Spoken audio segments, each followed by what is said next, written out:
Good morning, everyone. Happy New Year. It's been a while. I figured I'd put out this video for you guys, for my 10 viewers. Hope you had a good holiday, Christmas, Hanukkah, and New Year's. I got some pretty good info for you, a few tips and a few pet peeves that I'll throw in there for the new year. Um, I'm hoping that more than 10 people watch this, so at least, I know that somebody's going to be able to profit off of my sports betting tips. So I got the NHL, and I want to show you a few things on some of the games tonight. We have Tampa Bay, Arizona, and Tampa Bay is at home. And then we have Nashville on the road against Chicago. Now you're probably wondering, what is this? Who cares? Care, because you can make a big chunk of freaking change with these games. I'm talking Nashville, Chicago, and Tampa Bay and Arizona. Right now we're only talking over under. That's it. No money lines, no, goals, how many goals they need to win the game, -1, but I don't bother with that shit. I want you to see something. I'll tell you why I'm gung-ho about these games.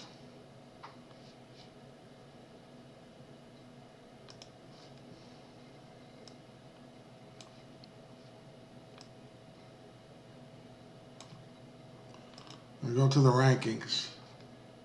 Whenever you want info, go to Vegas Insider. They got everything. Sports, football, baseball, basketball, boxing, the whole works. Look at the Nashville Predators. They're a pretty shitty team. I mean, they're like 18-23, but look at their record, the over-under on the road. 15-5. So when it's 15-5, that means that those games are always going over. Okay? I mean, their record is phenomenal. So if the over-under is like 6.5, that game, when Nashville's playing on the road, their percentages are just freaking amazing. Now look at Tampa Bay, 24-17, pretty decent. Look at their home record, over-under. 16-5. That means their games usually go over. So those are the two we're looking at tonight, Tampa Bay and... I mean, it's the only way to really make money. I mean, if you want to, if you really are serious about it, because they've been on an incredible streak as far as their games, the games going over. The final scores have been like 6-4, 7-3. I mean, just look at it here. I'll show you.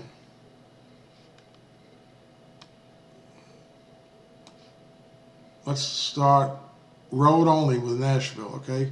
They played Pittsburgh, over. Dallas, over. Kings, over. Bruins, no, that's home, but they still went over even when they were at home. So look at the Blackhawks. They're playing them tonight. January the 9th, 8:30. I don't know what your budget is, whatever you want to put down on it, that's up to you. But I'm just saying, those are the teams that you have to look at as far as over-under. There's also Dallas. Let me see, is it Dallas? No, I thought it was Dallas. So basically, Tampa Bay at home. Oh, the Capitals also. Capitals at home. Excellent. 15-5.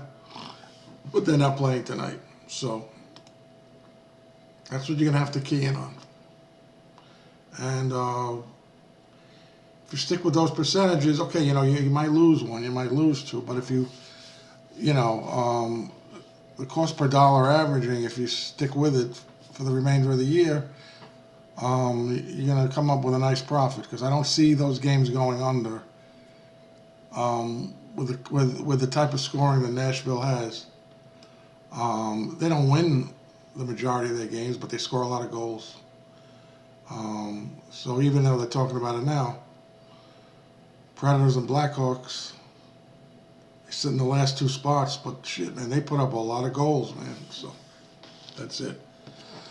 Anyhow, so I wrote down the second part of this video is we're going to talk about pet peeves. And I wrote down basically 4, 5, 7 that really irk the crap out of me. I mean, it's annoying to the point where it just gets to me. And I've had these pet peeves for a while. So, first one is sneezing, especially when I'm dining out and the waiter or the waitress sneezes in their hand and then brings the food to you without going to the bathroom, washing their hands. Listen, I realize that you can't help it when you sneeze. It's human nature, but it could come it could erupt at any time. But when you're working in a place of business and you're handling food, carry one of those, because I left all of the eating establishments that I ate at that pulled that kind of shit on me. I gave them a very, very bad negative feedback on Google. I'm not going to mention the places, but there was a number of them. And, I complained about it afterwards. I said, the majority of the time I'll walk the fuck out and just pay the bill, and that's it, because I'm not going to deal with that. There are health codes, and they should abide by them. And if they don't, they're going to have problems.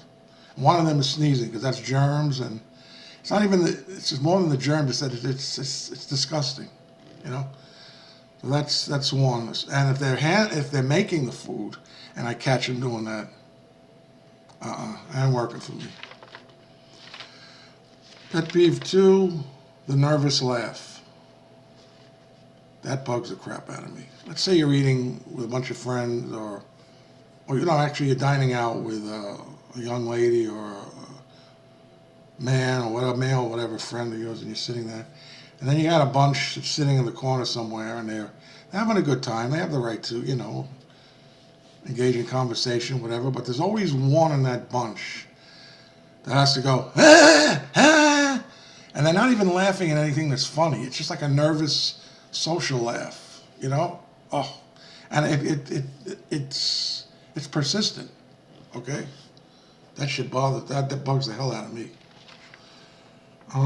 The other one is number 3. Let's say you're in a department store or a supermarket.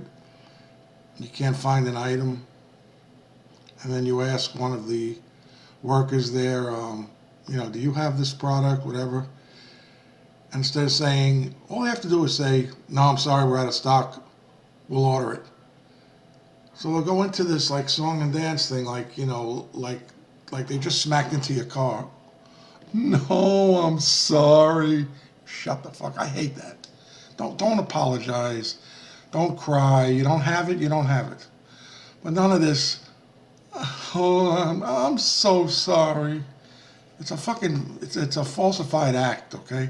And it's stupid. Just go away. That was the third one. Number 4. You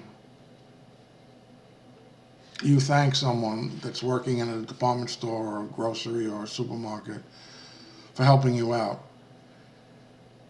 And after you say thank you, they say, you're welcome. There's no need for that. Just say, you're welcome. That's it. You're welcome. Usually females do that. It's not the men. I always hear that from them. No need to go over exaggerate. This isn't a drama class. That's 4. 5. It is what it is. What the fuck does that mean? It is what it is. I still haven't actually got a definition of what that means. And you hear people say that a lot when, you know, you among friends or on television, whatever. It's like if something goes down and it's like, I'm assuming that it means there's nothing we can do about it. That's accepted. That's the only thing I can think of. So if you could actually define what that means, it is what it is, and it's used constantly. That's also almost like a freaking nervous laugh, you know, a social laugh. It is what it is. What is it? What is it? Oh, this is a killer. Grunting on the treadmill. You ever go into a health club and you're on the treadmill and you just want to work out by yourself and run on it without having to deal with music or people singing and, you know, talking on their phone, which happens a lot. That doesn't really bug me that much.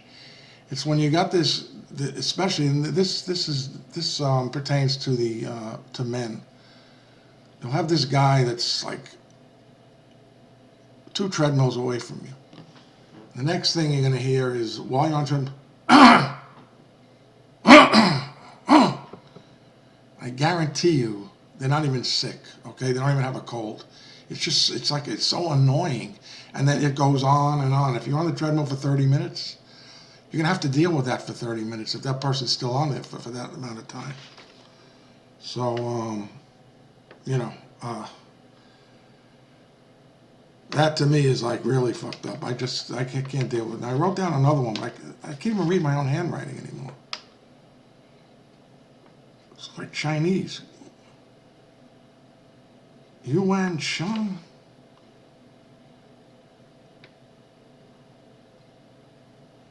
Shit, man. I don't even know what I wrote down. Can you imagine this shit? Oh, man.